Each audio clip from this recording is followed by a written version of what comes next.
Segunda parte del libro Te regalo lo que se te antoje de Connie Méndez. El escalón en el que tú te encuentras. Si a ti te gusta todo lo que has leído hasta ahora en esta enseñanza para la nueva era, si varias veces en su lectura te has encontrado diciendo, pero si ya yo sabía esto instintivamente, yo diría que soy un metafísico nato, porque practico muchas de estas cosas. Entonces ya atravesaste por todas las otras sectas, religiones y credos que existen en el planeta, en el curso de tus vidas pasadas. Todas sus prácticas y teorías las tienes acumuladas.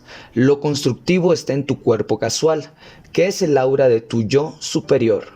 Lo destructivo está en tus vehículos inferiores, o sea, el cuerpo físico, cuerpo emocional, cuerpo etérico y cuerpo mental.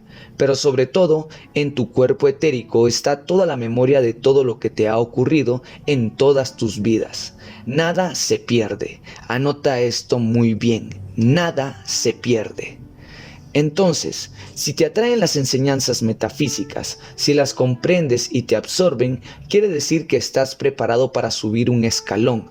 Si no las aceptas, si no las entiendes, si no te atraen, si más bien te repelen, significa que aún no puedes digerirlas. Te tienes que quedar en otra secta, una menor donde no se practica el principio del mentalismo. En algunas lo encontrarás explicado superficialmente, pero sin dársele mayor importancia. Todas esas sectas y doctrinas tienen cosas que tú instintivamente anhelas. Ellas te las darán. Y también te darán un cúmulo de conocimientos que te llenan la boca, la mente y las satisfacciones. También te impondrán numerosos ritos, rituales, prácticas físicas, prohibiciones, dietas, ataduras, todo lo cual se puede encerrar en una palabra: limitaciones. Pero si tú las necesitas, ese es tu escalón presente. No queremos denigrar, ni aminorar, ni desprestigiar a ninguna doctrina. No porque un hermanito sea un niño se le ve como un inferior. Solo queremos darte seguridad respecto al escalón en el que te encuentras ahora. ¿Cómo y por qué sabemos que la metafísica es la última enseñanza enviada al planeta por los maestros de la sabiduría? Pues por muchas señales. Vamos a empezar por el principio. Ninguna otra doctrina te enseña a resolver tus problemas, la llave maestra por ejemplo, ni a manifestar todo lo que desees, como por ejemplo aquí que te regalo lo que se te antoja, ni a convertir lo imposible en posible, como por ejemplo la enseñanza que te mencionamos en el cuco, ni te enseña a llevar con tal dulzura y armonía tus negocios a triunfo, como en la doctrina Dios en los negocios, ni a manifestar el bienestar material en corto tiempo, como por ejemplo en la doctrina de la magia del diezmo, ni te brinda un desarrollo espiritual inmediato, como en la doctrina cómo desarrollar el amor divino y la presencia. Todas estas doctrinas las vas a encontrar en el capítulo anterior por si aún no lo has escuchado. Cuando venimos a esta reencarnación, nos borran todos los conocimientos adquiridos en otras vidas, porque Jesús dijo: bienaventurados los pobres en el espíritu, porque de ellos es el reino de los cielos. Los conocimientos llenan de orgullo intelectual. Los que ya están preparados para entrar en los estudios espirituales de la nueva era se muestran perezosos en los colegios durante su infancia y desganados para emprender estudios intelectuales cuando ya son grandes. Un paso dado no hay jamás que volverlo a dar. El que sienta deseos de acumular conocimientos es porque le faltó hacerlo en la vida anterior. Tercer punto, la nueva era es la era de la liberación. En esta era se acabarán los ritos complicados, las miles de nimiedades que quitan el tiempo para cosas mejores, más interesantes. Así, cuando en la época del templo de Jerusalén, la religión imperante ordenaba que cada levita tenía que cumplir con más de 600 detalles religiosos, rituales y exigencias diariamente. El Dr. Fox dice que los pobres vivían bajo una conciencia de ineptitud, de esclavitud, de pecado pues, y de acuerdo con el principio creado o ley del mentalismo, sentirse y considerarse pecador es, de hecho, estar en pecado. No siendo posible cumplir con semejante rigor, se castigaban de manera inmisericordia. Si los directores de sectas y religiones que tú practicas manifiestan enfermedades, miserias, dolor, tristeza, calamidades, etc., sabrás que esos frutos son productos de mentes llenas de errores y de falsedades. Pues Jesús dijo, por sus frutos los conoceréis. No continúes oyéndoles, no tienen nada que enseñarte. Tú eres más adelantado que ellos. Más adelante en tu estudio de la metafísica aprenderás a quemar el karma tuyo y el ajeno también, sin dolor, sin sufrimiento y aplicando la divina y maravillosa llama violeta de la liberación por amor, que es el regalo del ascendido maestro Saint Germain, avatar de la nueva era. Y para entonces ya podrás ir invocando de tu propio cuerpo causal todos los conocimientos y habilidades que son tuyas por derecho de conciencia y que tienes acumulados por el momento. Ya puedes ir practicando esta fórmula. Yo soy la sabiduría divina de Dios. Él en mí todo lo sabe. Continúa con la afirmación titulada El Verbo Poderoso, que ya la hemos escuchado más atrás. La práctica de la presencia de Dios, que es como realmente se llama en estos estudios, te va limpiando y te va desatando, te va instruyendo casi sin necesidad de libros, pues Jesús dijo, el Espíritu Santo, que el Padre te enviará en mi nombre, te enseñará todas las cosas, te va libertando de una infinidad de limitaciones que antes creías que eran deberes tuyos cumplir. Y una de las liberaciones más grandes que te llegará es que sabrás curar a distancia, resolver los problemas ajenos también a distancia. Ya no tendrás tú esos problemas, lo cual te libera de trabajar en lo material como tienen que hacer los demás que no tienen el recurso divino del cual tú dispones. Y muchas veces verás transformarse situaciones con tu sola presencia, pues es tu estado de conciencia, o sea la conciencia espiritual y conciencia divina, la que eleva la frecuencia electrónica de las vibraciones bajas de contorno tuyo, que pertenecen a otros. Entiende, es la conciencia que tú tienes de que en ti, en tu prójimo, está la presencia de Dios. ¿Qué es el Cristo? Les he enseñado siempre que el Cristo es nuestra verdad, la verdad de cada uno, y que es perfecto y todopoderoso. Es lo más noble de cada uno. Vamos a desmenuzarlo para comprenderlo mejor. Ya ustedes saben que todo tiene vida. Aquello que tiene vida oye, siente y responde. Algo muerto o dormido ni oye, ni siente, ni responde, ¿correcto? Recuerden eso. Vida es la capacidad de oír, sentir y responder, contestar o reaccionar. Vamos a dibujar varios planos. Pondremos aquí. Número 1. Vida. Toda cosa viviente o que se ha despertado a la vida ante todo tiene vida. Ahora viene, ¿qué clase de vida? ¿Elemental o terrena? Si es elemental, ¿será del aire, del agua o del fuego? Si es terrena, ¿será mineral, vegetal, animal o humana? Una vez que se haya definido esto, viene la individualidad. Todo esto es uno o indiviso, pero cada cosa muestra una faceta o unos talentos especiales, virtudes o atributos que no son comunes a todos. En los humanos, por ejemplo, ¿qué aspecto presenta? ¿Tiene la piel negra, blanca, los ojos azules o negros? ¿Qué peculiaridad manifiesta? Y si hay tan infinita variedad de clases, aspectos, virtudes, peculiaridades, talentos, tipos, razas, reinos, etc., ¿por qué se dice que todo es uno en un mismo ser?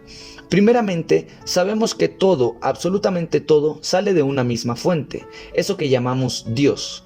Por consiguiente, todo es no solamente un hijo de Dios, sino el Hijo de Dios, porque no hay repetición exacta, cada cosa es individual, eso mismo, una sola cosa, un solo ejemplar. Bueno, pero en esa variedad infinita hay algo que delate la filiación, la hermandad, la igualdad.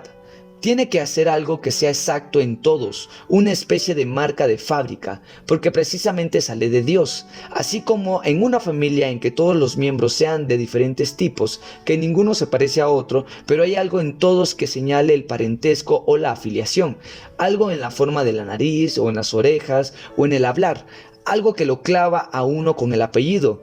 ¿Qué nos une a nosotros todos como familiares de Dios? ¿Qué nos identifica? 3 cosas: conciencia, inteligencia y amor. Todo ser viviente tiene conciencia, inteligencia y amor. Nadie es tan malo que no ame aunque sea a su madre o a su perro. Nadie que esté vivo deja de manifestarlo en alguna forma, o bien le late el corazón o está respirando. Algo está consciente en él, algo responde, algo siente, algo oye, está vivo, tiene ya conciencia, y esto simboliza por 3 colores primarios: azul, amarillo y rojo. Todo, absolutamente todo, tiene esos 3 colores. Todo tiene conciencia o vida, o lo que es lo mismo, voluntad. Eso es azul. Todo tiene inteligencia, amarillo. Todo tiene atracción, repulsión, adhesión y cohesión, o sea, amor, que es el rojo. Todo en todos los reinos de la creación. Los oídos humanos son torpes. El ser más fino del oído no oye responder a las matas ni a las células de su cuerpo. Por ejemplo, nadie se da cuenta por consiguiente de que los planos invisibles, astrales, etéricos, son una baraúnda de sonidos de voces, una gritería de todo lo que contiene vida. Hemos dicho que todo lo que tiene vida oye, siente y responde. El cuerpo humano, siendo macizo, sólido, no soporta ese vocerío. Yo pido para ustedes que cuando se les despierten esos sentidos espirituales, no se encuentren solos, que estén acompañados, y la mejor compañía es la del Cristo, o sea, el yo superior que todo lo puede, todo lo sabe, todo lo domina, que es infinito consuelo, infinito amor y ternura. Ahora, ¿qué es, pues, el Cristo? Es la expresión de esas 3 condiciones: conciencia, inteligencia y amor, en sus más altos grados. Amor en su grado más puro, es voluntad azul purísima, la del Dios mismo. Es inteligencia, oro purísima, altísima como Dios mismo. Es la esencia de la divinidad. Es todo lo que somos, pero en la escala más alta, más pura, noble, buena y perfecta. Es la esencia de la verdad, es el patrón y diseño de la voluntad de Dios para nosotros y cada uno. Debemos meditar sobre esto todos los días al pensar en Él. Nos enchufamos, como quien dice, en el plano crístico. Seguimos pensando en Él y a los 20 segundos experimentamos un paso como un escalón. Nos sentimos más cerca. A los próximos 20 segundos lo sentimos o lo comenzamos a sentir como una dulzura y como que algo nos eleva. A los terceros 20 segundos nos sentimos felices, que lo amamos y que Él nos ama. Si hacemos esto cada día, nos pareceremos más a el diseño divino cada día. Nos hacemos más buenos, más puros, bellos, inteligentes, vivos y alertas. Pero recuerden también que Él tiene voz y oído, que no es el mismo oído y la misma voz de nuestro cuerpo. Es un ser unido y aparte al mismo tiempo, unido a nosotros y aparte de nosotros. Por eso le podemos hablar y saber que nos contesta. Espero que habrán adelantado un poco en la comprensión del Cristo anterior, porque quiero que todos quemen el karma antiquísimo que está cristalizado, y este lo quema al Cristo, a quien Emmett Fox llamó el Señor del Karma. Hay el Cristo cósmico y hay el Cristo individual, o sea, el ser divino, glorioso, dentro de nuestros corazones, hecho de luz universal y creado por Dios Padre y Madre. Esto se ve desarrollado tal como semilla a través de 14.000 años de evolución en nuestra conciencia. Este ser crístico es un ser inteligente, viviente en cada uno de nosotros, y que está interesado en ti de lo que estás tú mismo. Durante millones de años te ha estado dando hasta el aliento y te ha sostenido con la esperanza de lograr una oportunidad de exteriorizar el proyecto divino que tienes tú en el plano de la creación. Acepta esto ahora y deja que este Dios, a través de ti, cumpla su propio patrón de perfección, su maestría y dignidad, su equilibrio y belleza, su armonía y libertad. Hagamos juntos la siguiente afirmación. ¿Listo? Yo acepto ahora la verdad de que poseo un ser divino, glorioso, que en este momento está desarrollando y trayendo a mi vida y a mis sentidos la realización de mi propia divinidad. Afirmo que poseo en el centro de mi cabeza un ganglio, o sea, el chakra, llamado fe, que genera y produce toda la fe que me es necesaria, de manera que no puedo jamás volver a decir que mi fe es insuficiente. Si tengo a Dios en mí, si todo mi ser es hecho de esencia de Dios mismo, del cuerpo de Dios mismo, mi padre o madre, tengo en mi ser todas las cualidades y todos los atributos de Dios mismo. Gracias, Padre, que esto es la verdad.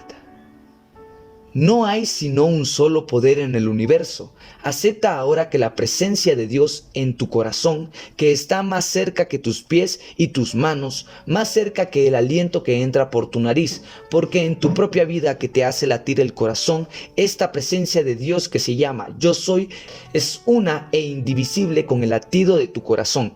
Ponte la mano sobre el corazón cuando medites e invoca tu exquisita presencia para que guíe tu meditación. Cada 2000 años el Maestro del mundo manda a la tierra un Cristo, o sea, un ser perfeccionado que desea encarnar y traer a la masa de humanos de esa era, la religión que conviene a ese aspecto de la evolución. Esa religión, en el curso de 2000 años, se convierte en el estímulo espiritual de las masas encarnadas. En ese momento, a medida que se iban sucediendo las eras de evolución, el Maestro del mundo ha mandado nuevos Cristos, unos tras otros. Es lamentable que el mismo Cristo no pudiera continuar a través de todos los cambios, ya que todas las religiones se han visto afectadas por resistencias, antagonismos y rebeliones que se han visto precedente, cuando sería maravilloso que ola tras ola añadiera su ímpetu, su fuerza a la próxima, haciéndose un gran crescendo en que toda la humanidad se pudiera encontrar cara a cara con su propia divinidad. Hoy estamos al cierre de los ciclos del tiempo, frente a la abertura de otro ciclo de 2000 años, cuando la entrada del rayo ceremonial, que así se llama el séptimo rayo, comienza a hacerse sentir por las vidas. Este rayo será la religión de las masas. El Cristo no es un cuerpo, es una conciencia. Ya saben lo que les enseñé, que las conciencias tienen vida, inteligencia. La conciencia crística o el Cristo nuestro existen porque en el comienzo de nuestra creación por el Creador, lo que funcionaba en nosotros era conciencia pura y bella. Ella ha quedado en las altas esferas esperando que nosotros lleguemos a reunirnos con ella. Se llama el Cristo, y todos estos Cristos se dirigieron al tribunal kármico, que está compuesto por 7 entidades de sabiduría, y le pidieron permiso para hacer presión en cada uno de nosotros, limpiándonos de todas las cristalizaciones para poder evolucionar rápidamente, quitando y barriendo del mundo todo lo negativo y estableciendo el reino de los cielos en la tierra lo más pronto posible, pues la tierra está en un peligro grande de destruirse por falta de luz, como ustedes ya saben. La tierra está en lo que llaman los maestros un estado recalcitrante, y es que los humanos no hacen caso, no quieren cambiar por más que hacen nuestros guías y seres de luz y los ángeles, y nuestros Cristos están sufriendo, cosa insólita, como ustedes comprenderán. Ese es un estado de caos universal que amenaza. El tribunal kármico primero dio permiso para que 2000 Cristos hicieran la prueba. Somos 10 billones de seres humanos entre los encarnados y los no encarnados, que pertenecemos a la evolución humana, y no más de 3 billones están encarnados a la vez en la Tierra. La prueba dio resultado y el permiso fue aumentado a 200.000, luego a 1 millón y luego a 10 millones. La vida. Uno de los aspectos de Dios, o de aquello que llamamos Dios, es vida. Dios es vida. Entre tantas otras cosas, Dios es nuestra vida y la de todo lo que existe. La vida, toda, es una sola. La tuya, la mía, la de la planta, el insecto, el ave, etc. Nos pertenece individualmente. Es una inmensa vida en la cual estamos nosotros flotando. Somos cada uno una esponja en un océano de vida. Estamos acostumbrados a pensar que cada uno aisladamente posee una cantidad de vida, y que ésta, como el agua en un pocito rodeada de tierra, se va evaporando y secando, y que le puede caer sucio o algo que le infecte y que le contamine. No, a ella, a ese manantial inmenso, inagotable e indestructible, no le puede ocurrir absolutamente nada. Ella no puede morir. es un chorrerón de energía que fluye a través de nosotros, que nos penetra y que por lo tanto nos mantiene vivientes. O sea que nosotros somos seres vivientes porque estamos en ella. Como la raza íntegra cree que el ser humano es un pocito de vida separado y aislado, que es un susceptible a la enfermedad, al desgaste por los años y a la muerte, toda la raza manifiesta esa creencia. Pero cuando se borre esa opinión, a fuerza de negarla y afirma la verdad, dejarán de enfermarse, de envejecer y de morir. Mientras más se piense y se medite la verdad, más pronto se liberará el ser humano de esas falsas creencias. Porque la verdad es acumulativa. Conoced la verdad y ella os hará libres, dijo Jesús. Y también dijo: el reino de los cielos es semejante a la levadura que una mujer tomó y escondió en 3 medidas de harina, hasta que todo fue leudado. Más claro no puede estar. El reino de los cielos no es aquello que nos han ofrecido para otro plano si nos portamos bien. El estado de dicha, armonía y adelanto que estamos buscando aquí. Esta meditación que les está aclarando algo que ustedes no conocían, que les está removiendo células que estaban dormidas, es la levadura a que Jesús se refiere. Esta verdad que escuchan hoy continuará trabajando en ustedes, hasta que un día de pronto se les ilumina la idea como un sol, porque habrá leudado toda la masa. Estamos habituados y tan endurecidos por la costumbre a vernos los unos a los otros que no nos asombra el milagro que representa un personaje que habla, piensa, se mueve, oye y vive solo por sí mismo, sin ningún cable que le conecte o una corriente eléctrica, sin que esté sembrado en la tierra. Y ese otro milagro que ocurre a cada minuto, un niño que al ser separado de la madre que le comunica su vida continúa viviendo, y nada de esto nos llama la atención. Sí nos debería provocar todo esto constante asombro y contemplación. ¿Qué es eso? ¿Cómo es eso? ¿O es que ustedes creen que esa maravilla, ese milagro lo hacen la taza de café con la leche? La comida y el comer son resabios que nos quedan del reino animal, son instintos animales. Como estos no piensan ni reaccionan aún, no tienen intuición sino instinto. Aún nos rige la célula aquella primitiva que era un estómago o deseo rudimentario. Ellos obedecen ciegamente al principio de generación y a la ley de evolución que ordena la combinación de los elementos y la alteración paulatina de las vibraciones. El hombre ya es pensante, racional e intuitivo.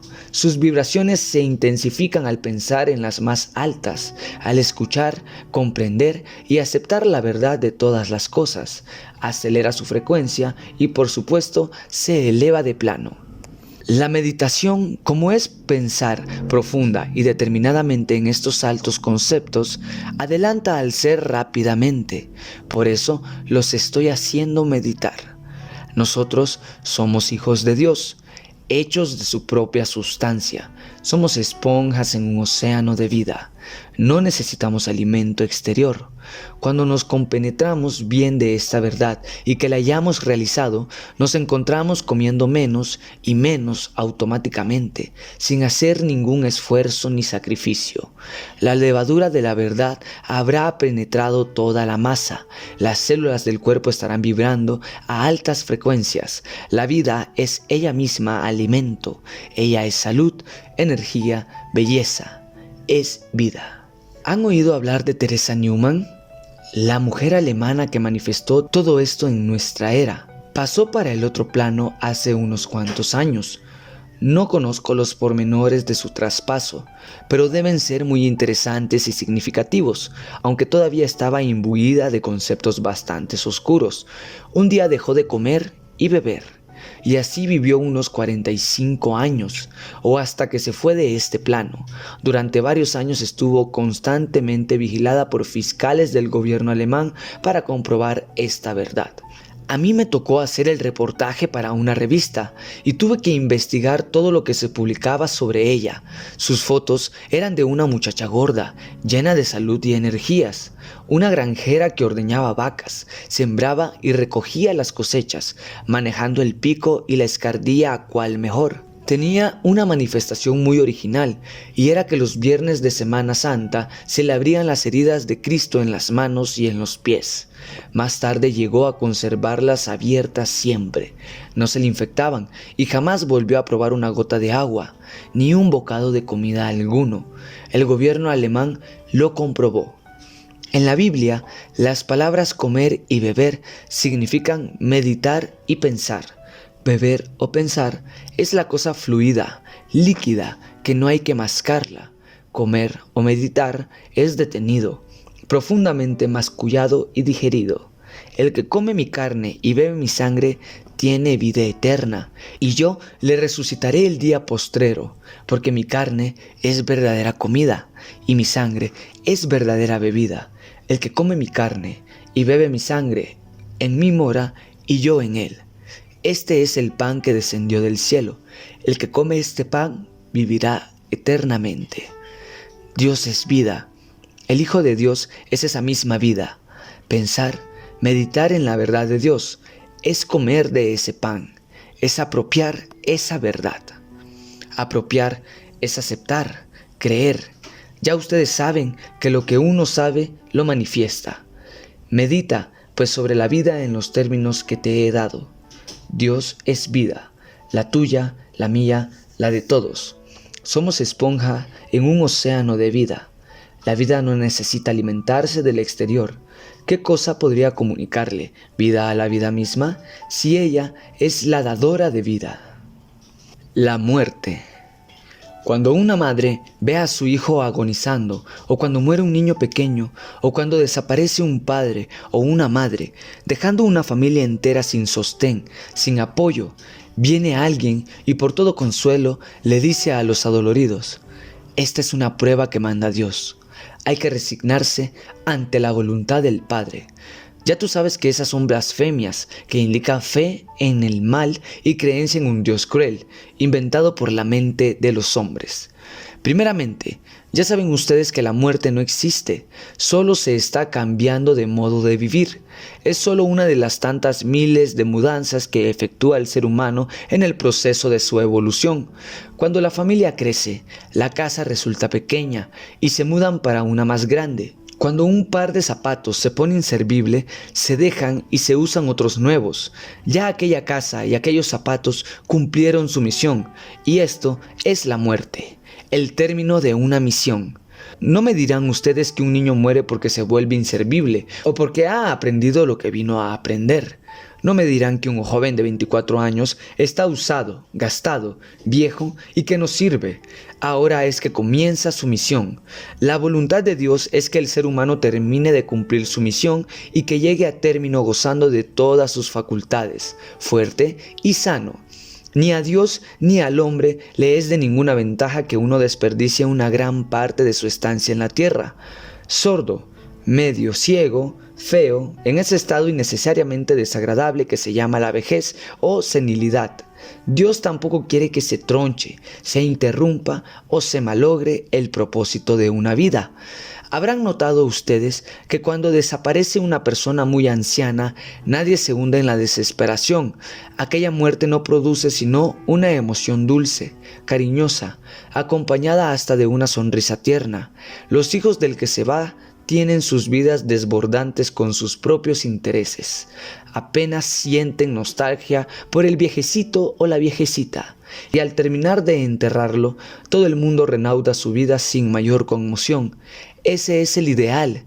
Esa sí es la voluntad de Dios, que los seres queridos se separen sin desgarramiento, sin sensación de terrible vacío, y que solo queden recuerdos gratos, además de ciertos contentos de que el que se fue pasó a mejor vida. En lugar de desperdiciar poder y energía temiendo que muera un hijo, una madre o esposo, y que es la manera más segura de verlo suceder, hay que emplear una energía en decir: pues yo no quiero que muera ninguno de los míos hasta que termine de cumplir su misión. Hágase la voluntad de Dios. Gracias, Padre, que ya me has oído. Y cada vez que la idea se ofrezca a la mente, decirle: no, gracias, no te necesito, conozco la verdad. Como quien despide a un vendedor inoportuno que llega a la puerta. Este es el conocimiento de la verdad que libera. Es lo que se llama fe. Ya ves tú, ¿por qué muere a destiempo un ser? ¿Y por qué no puede morir si alguno de los que lo rodean tiene fe?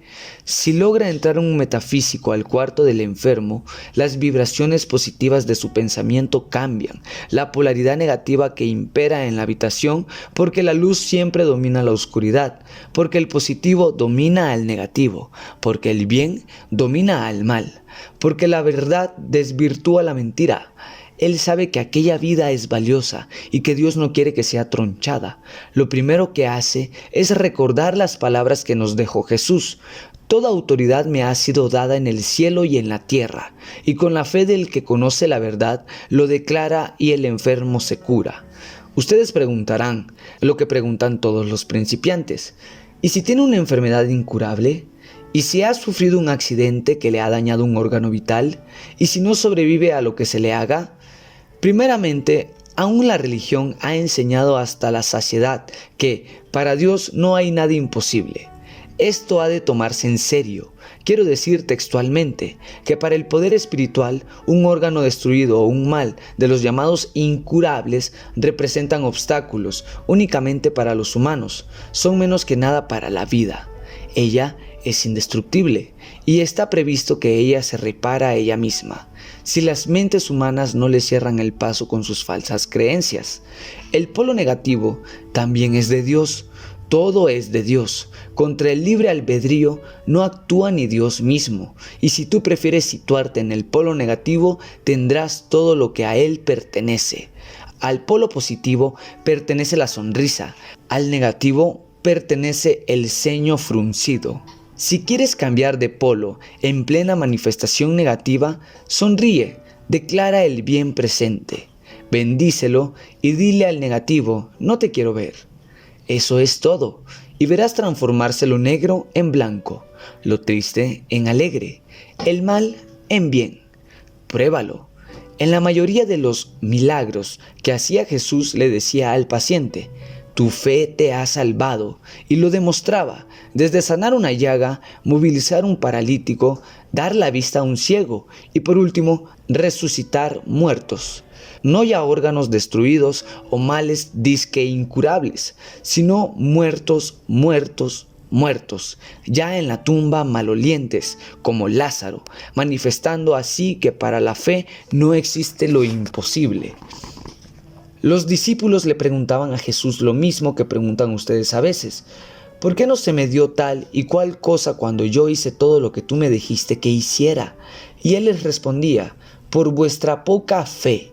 Nunca dijo que porque él era el Hijo de Dios y los demás no, sino lo contrario. Dijo: sois dioses, y de cierto os digo que si tuviereis fe como un grano de mostaza, diréis a ese monte: pásate de aquí allá, y se pasará, y nada os será imposible. Tampoco regañaba a nadie por no tener fe, porque él sabía que la fe viene con el conocimiento. Les explico por qué no podían hacer los milagros que él hacía y les dijo: todas estas cosas que yo hago, las haréis vosotros también, y cosas mayores aún. No sé qué otra interpretación se le puede dar a algo tan categórico y tan claro. Jesús enseñaba metafísica. La prueba es que todo el que estudia metafísica hace milagros como Jesús.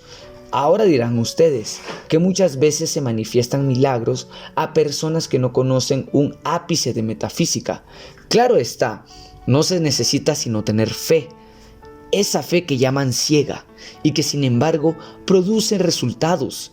Es simplemente que el paciente sitúa su pensamiento en Dios o en alguna entidad, en un santo o en el Cristo o en el plano espiritual, y al mismo tiempo siente la confianza que ha puesto en él. Confía, su ansiedad se relaja, calla y espera. Te he visto y te he escuchado innumerables veces protestar, pero si yo estaba seguro, segurísimo de que esto me iba a resultar y nada. ¿Seguro? ¿Segurísimo? ¿Con los músculos tensos? ¿Contándole a todo el que se te acerque el mal que estás segurísimo de curar? La diferencia es sutil, pero creo que me habrás comprendido. Cada vez que Jesús sanaba a alguno le decía: vete y no se lo digas a nadie. Esto no era por modestia, sino porque formaba parte de la técnica. El pollito no revienta su cáscara hasta que está completo, con plumas y todo. Tú no sacas una gelatina de su molde hasta que está firme, como es abajo, como es arriba. Toda creación atraviesa 7 etapas antes de manifestarse en lo exterior. Estas etapas son a veces recorridas en un centésimo de segundo, dependiendo del poder espiritual del que las ejecuta. Si su comprensión y sus conocimientos son grandes como en Jesús, la manifestación es instantánea y significa que las 7 etapas se sucedieron con velocidad atómica. Pero si es un principiante en la ciencia espiritual, las etapas toman a veces hasta años en cumplirse. Las palabras son pensamientos hablados, son vibraciones de sonido. Por la vía de ellas se dispersa la energía y en este caso se le resta impulso a la manifestación. Los estudiantes o principiantes deben frenar el deseo de comentar los tratamientos que están haciendo, los que piensen hacer y los que acaban de hacer, hasta que la demostración esté muy segura, muy firme. En el hebreo antiguo se le decía al Sabbat a la última etapa creadora, cuando surge una demostración y se sabe que el trabajo ha terminado. Esa palabra dio origen a nuestro sábado. En la Biblia, desde Génesis hasta San Juan, dice que en el Sabbat cesa todo trabajo. La creación está descrita como habiendo ocurrido en 7 días, o sea, las 7 etapas que he mencionado más arriba, y que en el Sabbat Dios descansó de su obra, o sea que en el 7º día la psicoterapia está descubriendo lo que la metafísica conoce desde siempre, la relación que hay entre las ideas de los humanos y sus males físicos. Aún la medicina general, tan reacia a reconocer la mental y espiritual, ha llegado a ver en las preocupaciones la causa de la úlcera y los infartos. No tardará mucho en descubrir que los resentimientos y los remordimientos son cultivos que producen cáncer. Los sentimientos reprimidos por temor de pecar o de ofender, así como la conciencia de culpabilidad, causan parálisis, artritis y alergias. La materia es la esponja que absorbe todo lo que el hombre no desea que salga al exterior. Hay un tipo de sentimiento que es demasiado fuerte y violento para que ninguna materia humana lo pueda soportar, y es lo que llamamos el negativo abstracto. Por ejemplo, el oído desenfrenado de una raza contra otra, de una nación hacia otra, etc. A veces se desahoga por medio de una guerra y ambos lados se destrozan, se empobrecen, pero mientras tanto hay mala sangre que tienen que buscar una salida que no puede materializarse en la sutil y refinada contextura del cuerpo humano porque pertenece a una región inferior y que encuentra por fin su asilo en formas inferiores, en las bestias salvajes, el león, el tigre, las serpientes venenosas, los insectos ponzoñosos, las espinas dañinas de ciertas plantas y bajo tierra. Por contra, hay sentimientos y pensamientos tan elevados, tan espirituales y bellos, que tampoco encuentran formas en la materia, por ser esta grosera en comparación, y que planean como quien dice, siempre a la orden de quienes las han creado. Este es el positivo abstracto, se encarna con todo lo bello que encuentra, en los copos de nieve, con sus formas geométricas, en las flores, perfumes, etc., hasta donde lo soporte la vibración material. Ahora, no hay ser humano, algo adelantado que no se haya extasiado, aunque no sea sino una vez, ante un color o un pensamiento leído. Estas emociones con sus pensamientos acompañantes son puros, sin malicia, desinteresados, hechos de sensibilidad y de amor. No hay nada en el plano físico que los pueda encarnar, sin embargo, son creaciones de los hombres y toman forma viviente. Se convierten en entidades poderosas. A estas entidades bellas, luminosas, potentes, las llamamos ángeles, y hay seres humanos que poseen legiones que están al mandar de sus dueños y creadores. A esto se refería Jesús cuando dijo: «Haceos tesoros en los cielos, que no se agoten, donde el ladrón no llega ni la polilla destruye». Ver el derecho de conciencia en el mandamiento «no robarás». ¿Has oído decir, las plegarias de las madres llegan al trono de Dios? La gente considera que esta es solo una forma poética, no significa lo que expresa. Es decir, que cuando el amor de una madre es desinteresado, sin egoísmo, ellas viven produciendo formas angélicas y dirigiéndolas hacia el objeto de su ternura. Cuando su cariño está impregnado de temor y angustia, la forma ya no es angélica, sino distorsionada. A veces se torna diabólica y produce lo que ella teme. El niño se enferma, sufre accidentes y también muere prematuramente. La pobre no sabe y cree que es la voluntad de Dios. Ella sufre sus torturas resignada, y de ahí que el símbolo humano de la madre es María con su hijo muerto en sus brazos, y el nombre de María significa mar, amargo. Nada de esto es necesario. No representa la verdad para proteger a quien sea contra nuestros propios conceptos y falsas promesas. Los metafísicos hacemos tratamientos en los términos siguientes. De acuerdo con la voluntad de Dios, yo no quiero que ninguno de mis seres queridos sufra enfermedades, inarmonías, accidentes, ni que muera antes de haber cumplido su cometido en este mundo. Por lo tanto, no habremos nunca de sufrir, ni ellos por mi desaparición, ni yo por la de ellos. Esa es la ley de Dios, y yo me amoldo voluntariamente a ella. Gracias, Padre, por tu grandeza. Si te sientes capaz de entender tu pensamiento para incluir a otros que no sean de tu círculo familiar inmediato, mejor. De ahora en adelante no tendrás que temer jamás el dolor de la muerte, ni tuya ni ajena. Por lo general, la gente rechaza violentamente o con terror una idea de muerte. Esto es contraproducente. Cuando la idea se ofrezca, o sea que se presenta a la mente, todo lo que hay que hacer es decirle con toda calma, pero con firmeza: no, gracias, no me eres necesaria, conozco la verdad, y luego proceder a pensar en otra cosa. La idea que viene así, sin provocación, no es tuya, es un pensamiento ajeno que flota, y que entra y sale, o que pasa a través de ti. Porque la errónea interpretación de la muerte está tan generalizada y tan antigua que toda la raza está paralizada en esa idea. Por esto dijo Jesús: el último enemigo a vencer es la muerte, o sea, la idea de la muerte. Nadie quiere morir, le tienen miedo, y por lo mismo mueren antes de tiempo. La vida ha sido recortada por el temor, de 900 años que vivieron los patriarcas, a 90 que es el lapso que se vive hoy. Raros son los casos de 100 años o más. Estos son de temperamento plácido. Tenemos el derecho inviolable de conservar todas nuestras facultades y todos nuestros órganos intactos, tanto tiempo como nos sean necesarios, y como en todo momento no son necesarios mientras vivamos en un cuerpo físico, tienen que servirnos el máximo de capacidad hasta el mismo momento en que pasamos al plano incorpóreo. No es verdad que haya que perder vehículos e instrumentos tan indispensables como los dientes, el oído, la vista, los pies, las manos, los órganos vitales, en fin, todo el equipo humano. Esto es un universo inteligente y no sería inteligente fabricar un automóvil sin ruedas, un televisor sin pantalla, un teléfono sin bocina, etcétera, etcétera. Así como cada vez que tenga una de esas ideas cerradas, de temor a perder o dañársete una facultad, dirás cortésmente pero con confianza: no, nada de eso, no quiero. Tú existes para mi conveniencia, para servirme, y Dios no hace una idea incompleta.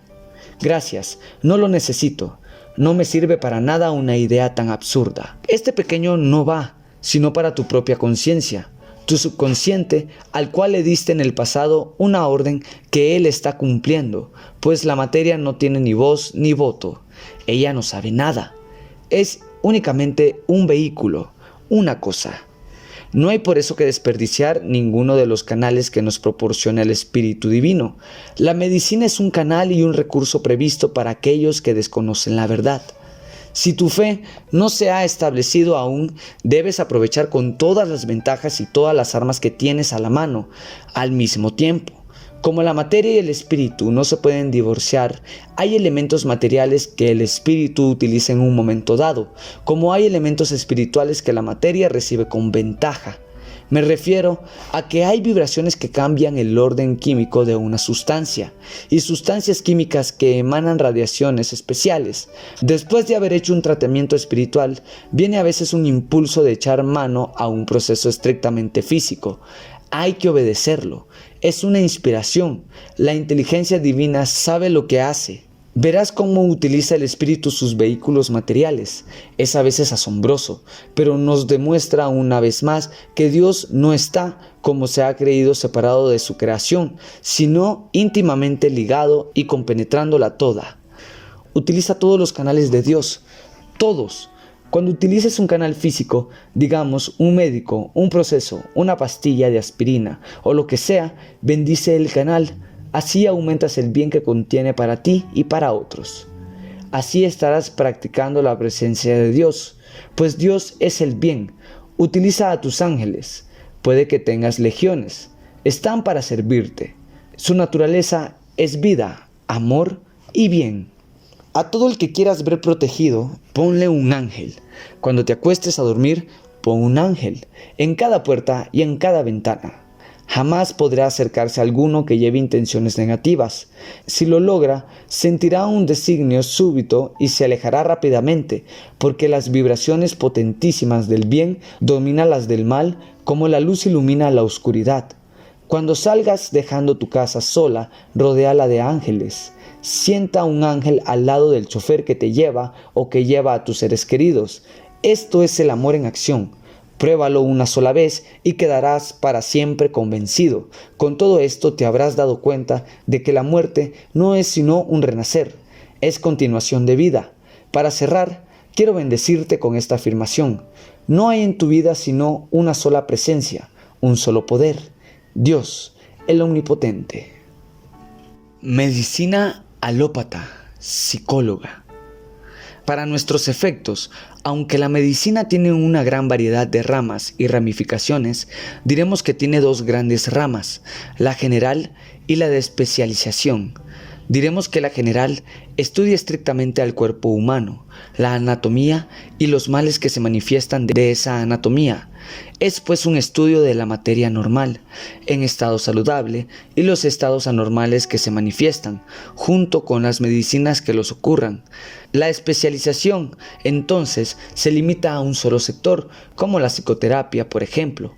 Pero fíjense que en ningún médico alópata, que es la medicina corriente, cuando usted lo consulta por un dolor de estómago, por ejemplo, jamás pregunta si el enfermo es feliz en su hogar o en su trabajo, si tiene perturbaciones del ánimo por causa de personas que lo rodean y si tiene preocupaciones.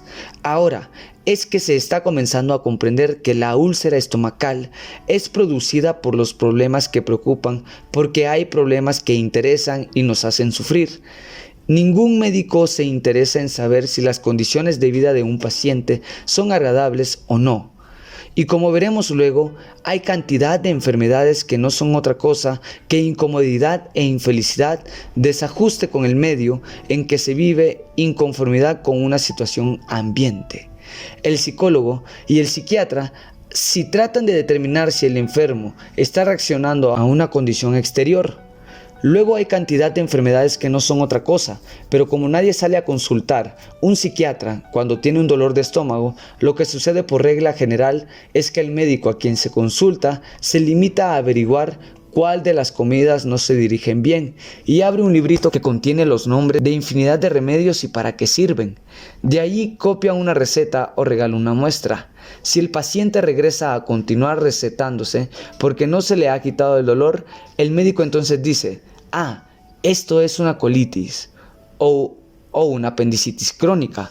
Aconseja la operación, por supuesto, o recomienda una dieta estricta para la colitis. Y el enfermo sigue lo mismo.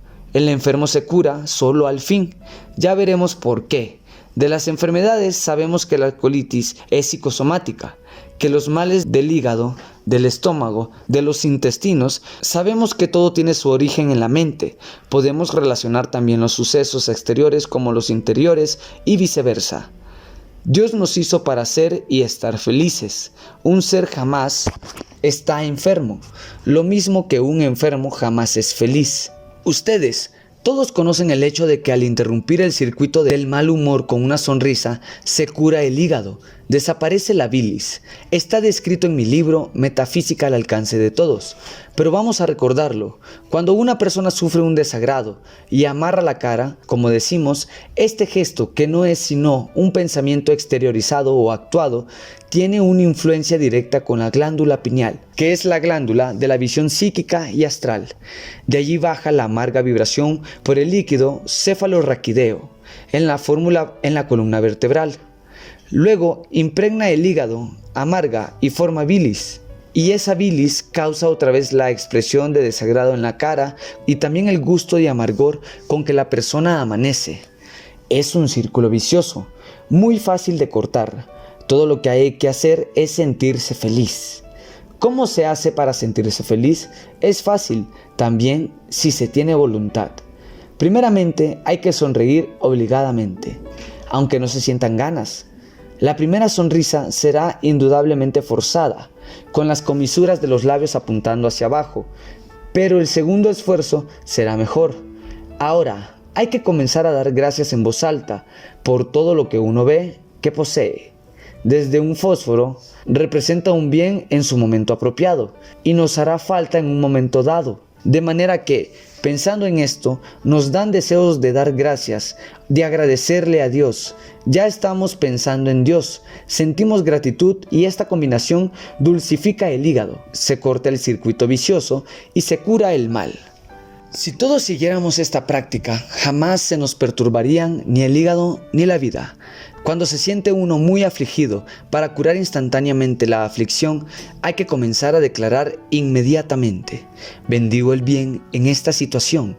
No hay forma más eficaz para hacer desaparecer toda aflicción, para impedir que se nos convierta en causa y efecto de un mal mayor, y para evitar formar karmas, ya que, como ustedes saben, la bendición aumenta el bien, transforma el mal en bien, y es ver a Dios allí donde aparenta estar el mal.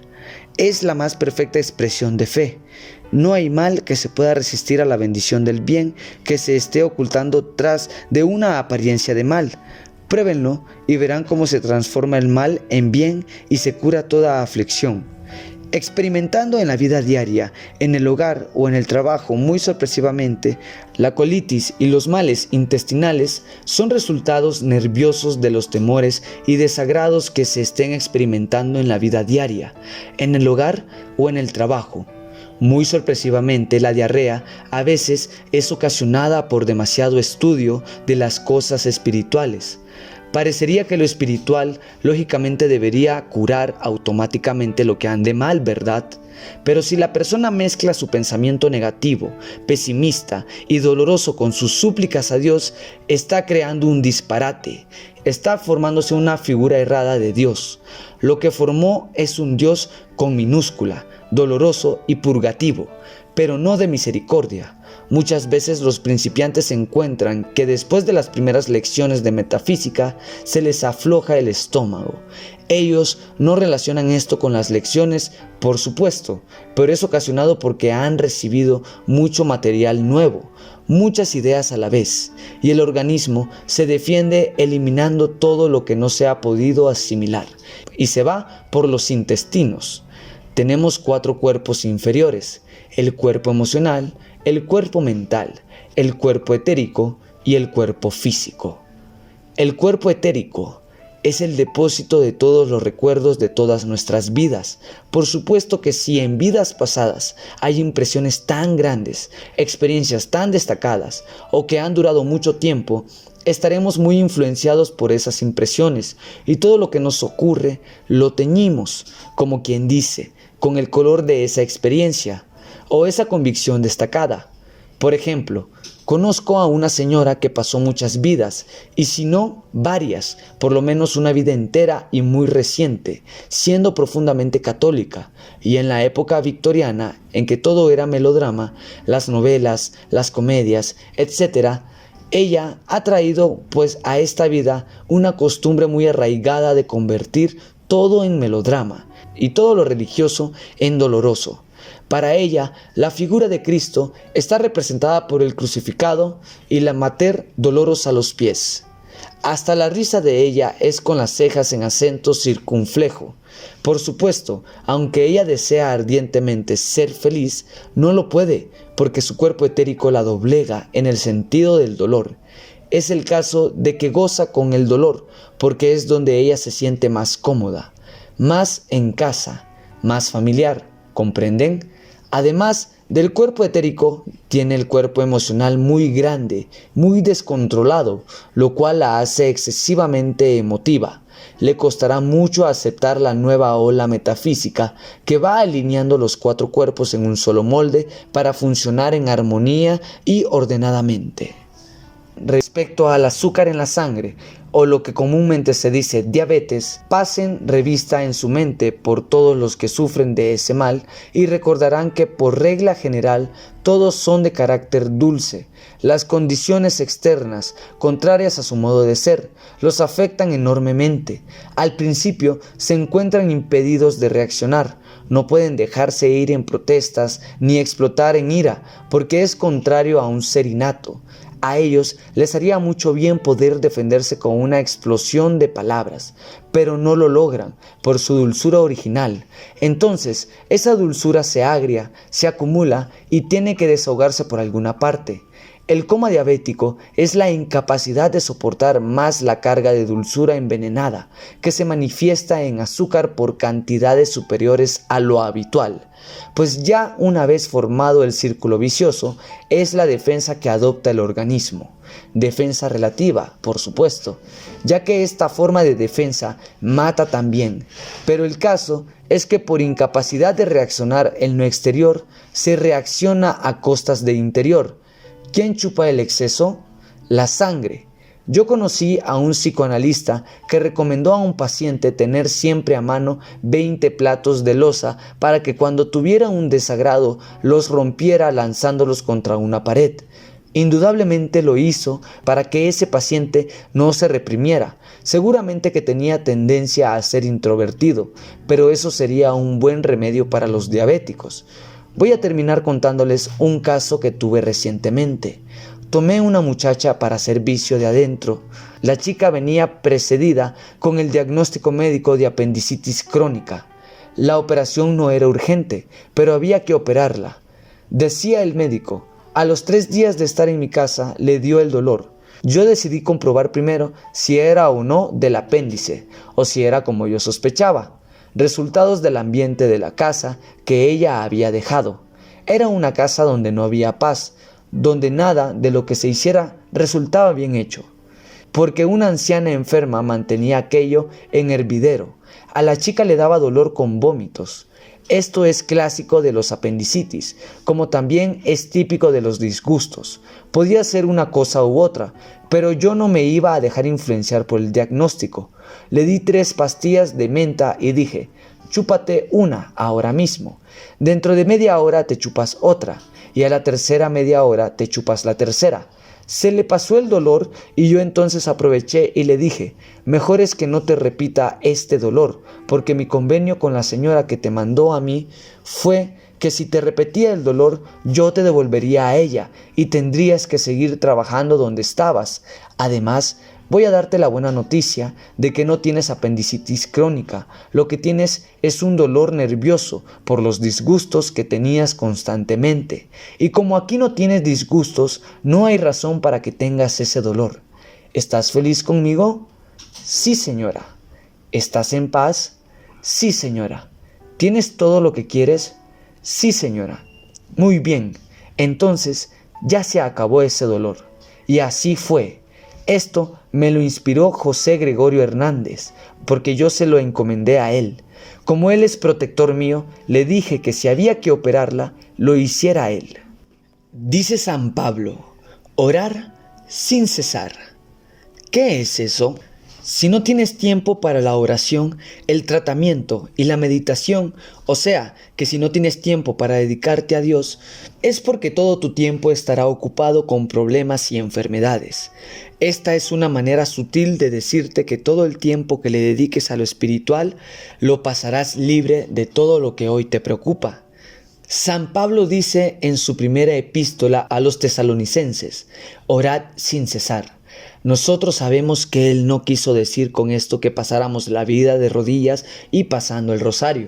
Nosotros sabemos que todo pensamiento, toda emoción, toda palabra que pronunciamos equivalen a las plegarias más sinceras y que es el temor mental que mantenemos lo que determina el carácter, malo o bueno, de lo que nos sucede. Todo el día y todos los días estamos orando. ¿Cómo? ¿En mal o en bien? Orad sin cesar significa que mantengamos nuestra mente y nuestra alma vibrando en plano alto. Ya ustedes todos saben que el positivo es de alta vibración, que la verdad espiritual es de altísima, que pensar el bien es de la misma altísima vibración, que la sonrisa, el canto, la alabanza y dar gracias con el sentido común, la calma en lugar de la nerviosidad, la caridad en lugar de la crítica, todos son expresiones de amor puro, y este es el estado de alta vibración que equivale a la más potente oración que se pueda hacer. Mantenerse en paz, contento y ecuánime es orar sin cesar. Ahora, les diré el versículo completo de San Pablo. Dice así: estad siempre gozosos, orad sin cesar, en todo dad gracias a Dios, porque esta es la voluntad de Dios en Cristo Jesús respecto de vosotros. ¿No es asombroso cómo pudo ese gran metafísico que fue Pablo de Tarso resumir en tan pocas frases íntegra la técnica de la oración científica? Es la ciencia de la vida en una cápsula. Estad siempre gozosos, orad sin cesar, en todo dad gracias a Dios, porque esa es la voluntad de Dios para vosotros. No se puede agregar una sola palabra más. Después de que se conocen los por qué de estas recomendaciones, ya he resumido aún más la enseñanza, sin que esto signifique que me quiero hacer aparecer más grande que Pablo de Tarso. No, pero una vez que ustedes han absorbido la verdad detrás de la apariencia, yo les digo que basta con recordar las dos frases: estén siempre gozosos y en todo den gracias a Dios. Así es que ya todos ustedes saben lo que quiere decir orad sin cesar. Voy a darles unos ejemplos sencillos y prácticos que, si los adoptan, tendrán la seguridad de estar orando sin cesar. El primero es el saludo. 1. El verbo saludar quiere decir salud, dar o dar salud.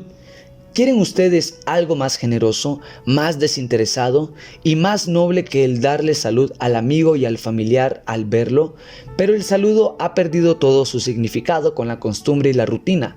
Se hace solo como gesto de cortesía, por cumplir con la buena educación. O si se saluda a algún conocido por la calle, es un signo de mero reconocimiento.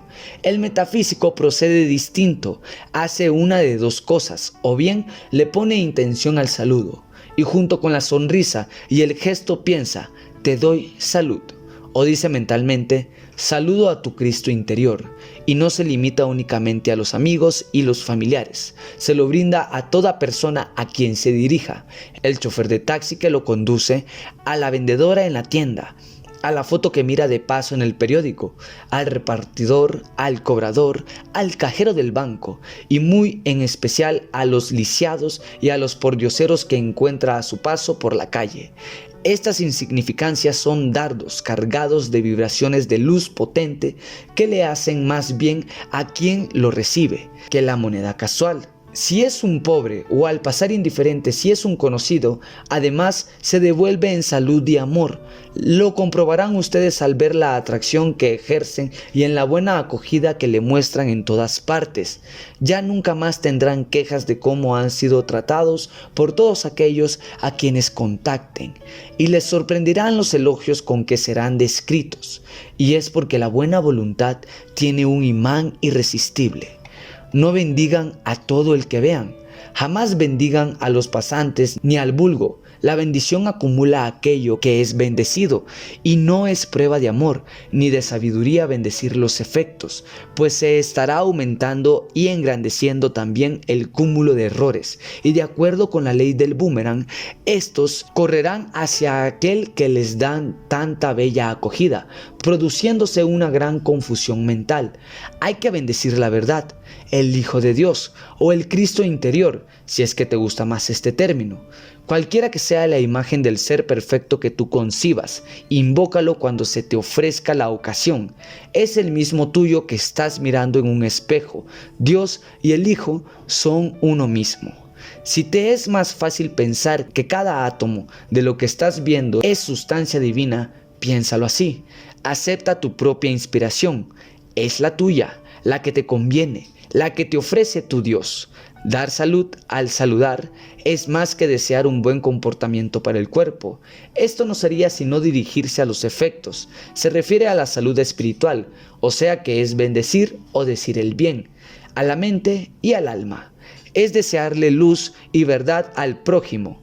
Es ayudar a limpiar los errores del mundo. El mundo se encuentra mejor porque tú estás en él. Buenos días, buenas tardes, buenas noches, gracias. Dicho con la intención que encierra y que ha perdido de vista en el mundo, es ir repartiendo el bien y la gracia. Estas fluyen hasta donde termine el ciclo respectivo y refluyen multiplicadas hacia donde salieron, sea hacia ti. Segunda forma de orar sin cesar. Todos los días tienes cosas que hacer, deberes que cumplir.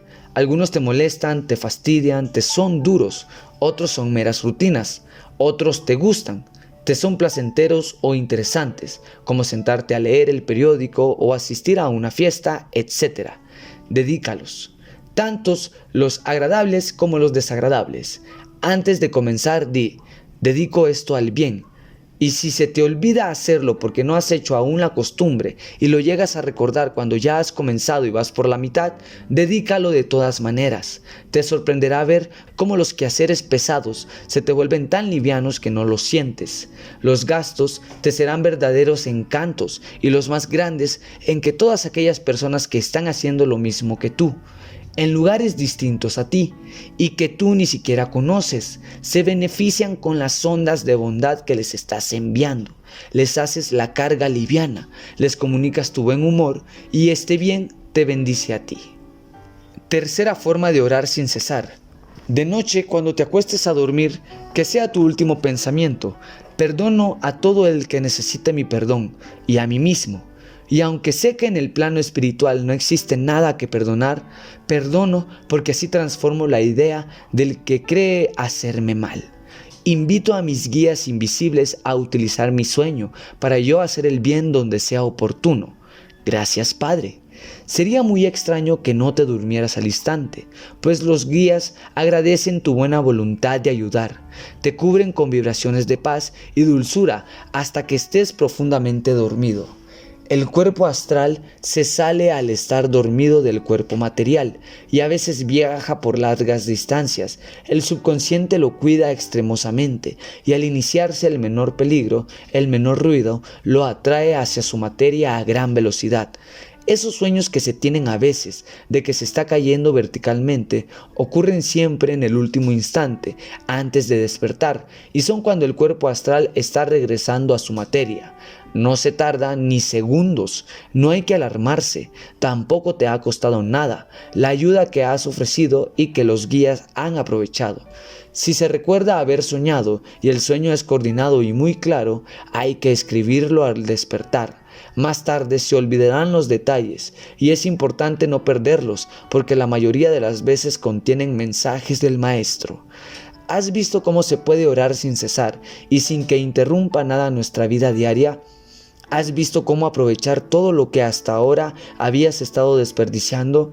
Solo así podrás darte el lujo de no asistir a las clases o conferencias que se te ofrecen con tanto amor, ya que el Espíritu de la verdad se encargará de instruirte. Y aunque no acostumbro ni sugerir algo que contenga la más remota amenaza, es mi deber advertir que la frase aquella, son muchos los llamados y pocos los elegidos, se refieren a aquellos que teniendo la gran fortuna fortuna de encontrarse con la oportunidad de aprender la verdad, de recortar el largo recorrido de su evolución y que por descuido o por preferir cosas de menor valor que el adelanto espiritual desperdician este esfuerzo y no vuelven. Son los llamados que no han sido elegidos.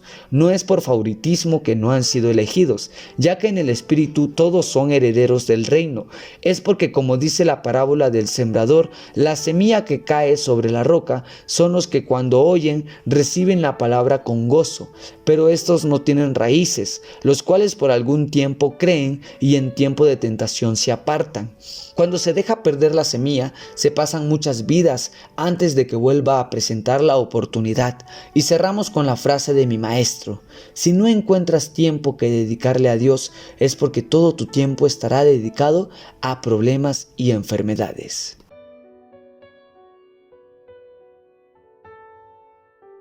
Por ahora, reflexiona en estas palabras y nos miramos en la siguiente parte. Muchas gracias por haber visto este video. Te queremos seguir ayudando.